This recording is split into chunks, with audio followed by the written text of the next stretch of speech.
Muy buenos días a todos, espero que se encuentren muy bien. La semana pasada les pedí que leyeran Perico, ese libro para niños de Juan José Morosoli, un libro que para mí es muy querido, muy grato, y quería comenzar el segundo semestre con la lectura y el trabajo de ese volumen. Es muy importante que ustedes puedan contextualizar desde el punto de vista histórico-literario a Morosoli y a su literatura dentro de lo que a corrientes literarias corresponde. Morosoli entra de lo que se llama el criollismo, ¿sí? Que es una corriente literaria que atraviesa Latinoamérica, que surge sobre finales del siglo XIX y acompaña buena parte del siglo XX.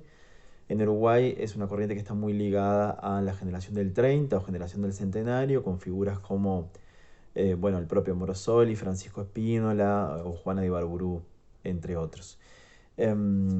Justamente la palabra criollismo ya da pauta de una de sus características, que es destacar cuestiones que tengan que ver con lo criollo, con lo nativo, con lo nacional. ¿Por qué? Porque desde el punto de vista político, esta corriente literaria deviene de alguna manera de la independencia de los distintos países americanos de sus respectivos países colonizadores. Entonces, en definitiva, eh, nosotros estamos trabajando desde la literatura, pero esto aplica también a otras ramas del arte. El arte lo que hace es contribuir desde su lugar a el surgimiento de sentimientos nacionalistas, ¿sí? Buen sentimiento nacionalista, a través de el fortalecimiento de ideales que sean propios de cada nación.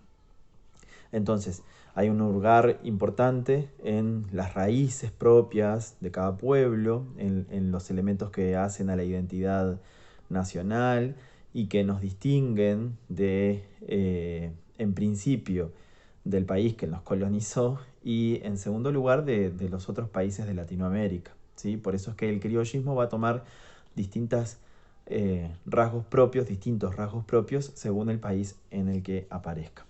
La naturaleza es siempre un factor muy importante en el criollismo. Hay una relación muy estrecha entre protagonista, personajes en general y la naturaleza, que a veces es telón de fondo y a veces tiene una importancia muy concreta, muy directa con la acción que ocurre. ¿Sí? Ya no es la naturaleza de la poesía gauchesca, una naturaleza libre, sin alambrados, sino una naturaleza que está que da cuenta de su belleza, pero que ya está siendo modificada por el hombre. Hay un rechazo importante en esta corriente a lo exótico, bueno, por contrapartida, ¿no? Obviamente, eh, a todo lo que viene de afuera. Incluso hay ciertos rasgos en algunos textos de desprecio hacia el extranjero. En el caso de Uruguay concretamente van a aparecer figuras como el paisano, ¿sí? Personajes solitarios, un poco grises, sobre todo vinculados a la campaña, y que en el caso de Morosoli son bien característicos. Otro elemento importante que aparece en esta literatura, bueno, es el surgimiento de... El surgimiento no, es el dar cuenta de, por ejemplo, dialectos, modismos, variedades lingüísticas, como se llama concretamente, que sean propios de una tierra, de un país o de una parte de ese país, y que de alguna manera eso también hace a la identidad nacional y por lo tanto a fortalecer lo que hablábamos hace un ratito del nacionalismo. ¿Sí?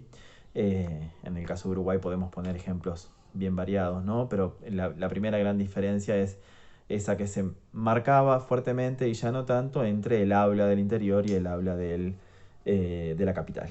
¿Ah? Por último, mencionarles que el criollismo recoge muchas leyendas rurales que pasan a la literatura y de alguna manera se preservan justamente a partir de ese pasaje. Eh, También como una forma de capturar elementos que son propios de nuestra cultura y nuestra identidad. ¿Sí? Libros como Perico, si bien es un libro para niños, entra dentro del criollismo. Vamos a ver que allí hay, por ejemplo, muchos oficios que en su mayoría se han ido perdiendo, o protagonistas que son un ejemplo concreto de un hombre de medio rural o semirural de principios del siglo XX y que allí están bien latentes en su narrativa.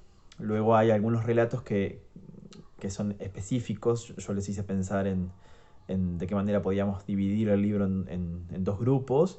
Bueno, hay algunos relatos que no están tan vinculados con el medio rural y con el contexto. Por eso es que podemos incluso plantear la división del libro desde, desde ese lugar. Bueno, dicho esto, sería bueno que pasaran a leer el documento que elaboré para la primera tarea. Que estén muy bien.